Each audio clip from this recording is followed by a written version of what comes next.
Tapos ng matagal na paghihintay, 4 na linggo ng Adviento at 9 na madaling araw ng Misa de Gallio, 9 na gabi ng simbang gabi. Sa wakas, tayo ay nasa gabi na ng pagsilang ng ating Poong Jesus na manunubos, kaya't salubungin natin siya ng maligayang pagbati ng Merry Christmas sa isa't isa. Palakpakan natin ang Panginoon. Batiin natin ang ating mga katabi ng Merry Christmas. Merry Christmas! Maligayang Pasko! Masayang Pasko! Mapagpala at mabiyayang Pasko. At total, binati natin ang bawat isa na katabi natin ng Merry Christmas. Tanungin na rin natin, pwede ba? Kakilala man natin o hindi, huwag kayong mahihiya. Please, Christmas naman. Tanungin natin ang katabi natin, ano ang Christmas wish mo? Yan. Ano ang Christmas wish mo? Sana sumagot naman kayo pag tinanong kayo, ano ang Christmas wish mo? At kapag sumagot yung tinanong natin, ang ibabalik natin na sagot sa kanya ay, huwag kang mag-alala, ipagdadasal ko ang Christmas wish mo. Ipagdadasal ko ang Christmas wish mo na sana matupad. At ipinapangako namin sa inyo ni Father Job na ipinagdadasal nga namin ang inyong mga Christmas wishes. Sana nga ay talagang matupad at matanggap ninyo ang inyong mga Christmas wish. Pero, pwede ba? Tanungin nyo rin kami kung ano ang Christmas wish namin. Sabihin nyo, ano ang Christmas wish mo, Father? Ang Christmas wish ko ay pera daw, hindi. Ang Christmas wish ko ay Christmas ham. Gulat kayo, no? Puro pagkain yung nasa isip. Christmas ham. Salamat at may nagbigay na MBG, marunong gumawa ng homemade Christmas ham. Kaya lang sobrang agang binigay nung simbang gabi, nung 16 yata yan. Kaya kinabukasan, niluto na namin. Kaya tuloy, wala na yung masarap na Christmas ham. Pero paglabas ko kanina, meron namang nagdala doon. Salamat kung sino mang nagdala o nagpadala ng Christmas ham. Pero ang ibig kong sabihin ng Christmas ham ay ito. At sana ito rin ang matanggap ninyo. Ano ang Christmas ham ng Pasko? H-A-M. Ang sana Christmas natin maging letter H, happiest. Happiest, pinakamasaya. Christmas happiness. Pangalawa, Christmas alrightiest. For the lack of word to think, no? Alrightiest. Christmas alright. At pangatlo, Christmas memorable.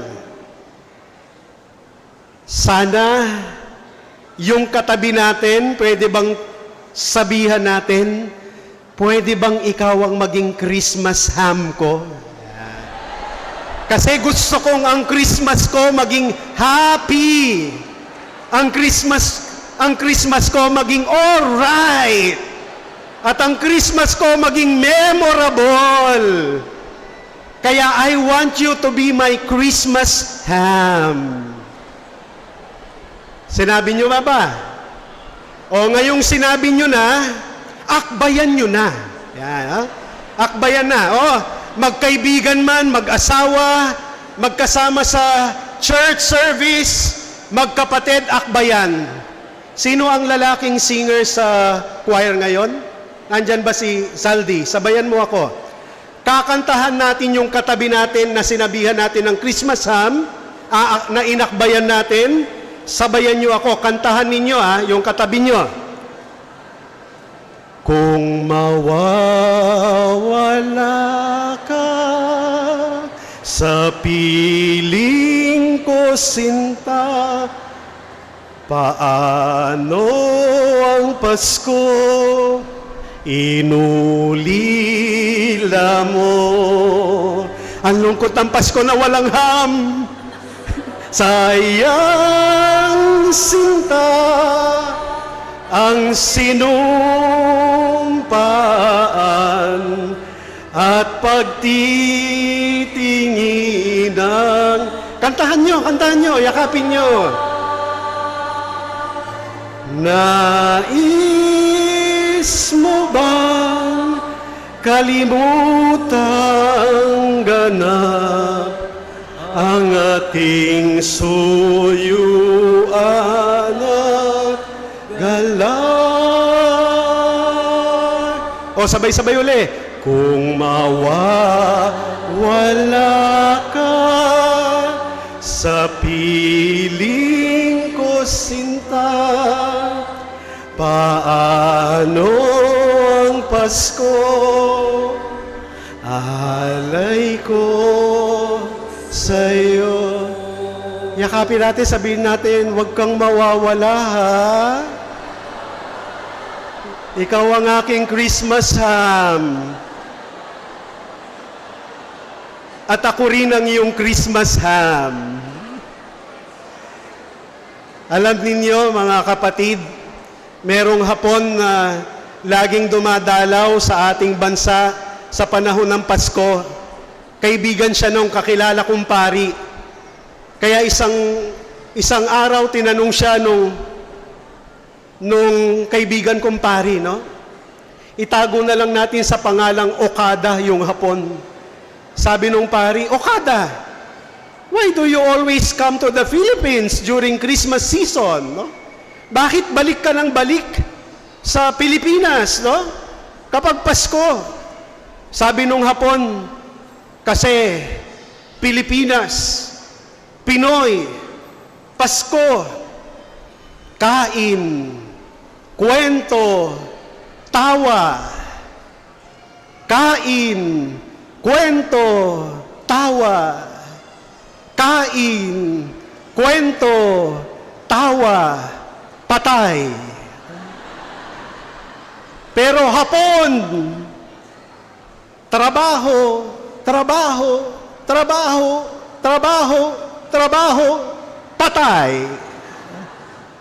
Buti ba daw sa Pilipinas, ang mga Pilipino, kain, kwento, tawa, at mamamatay naman talaga.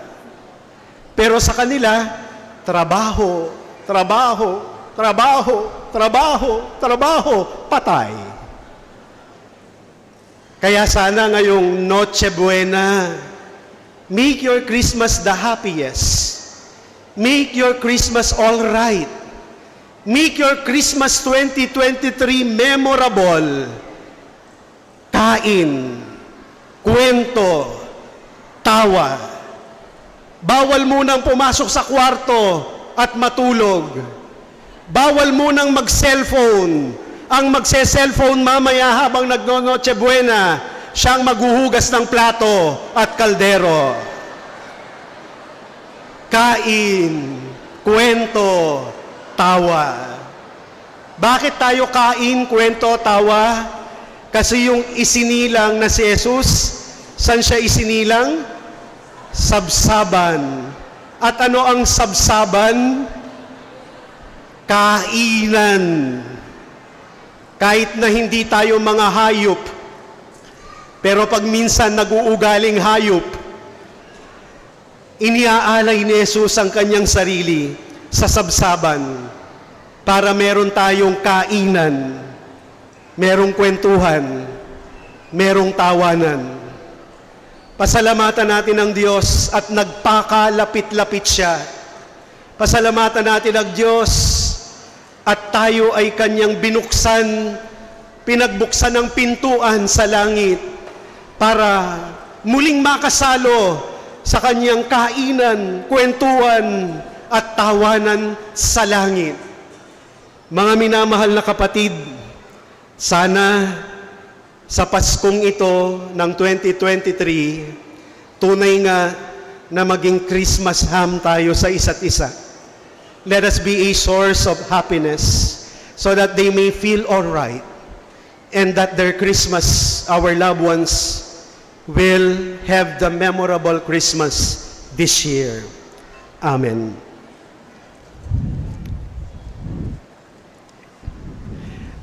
Magsit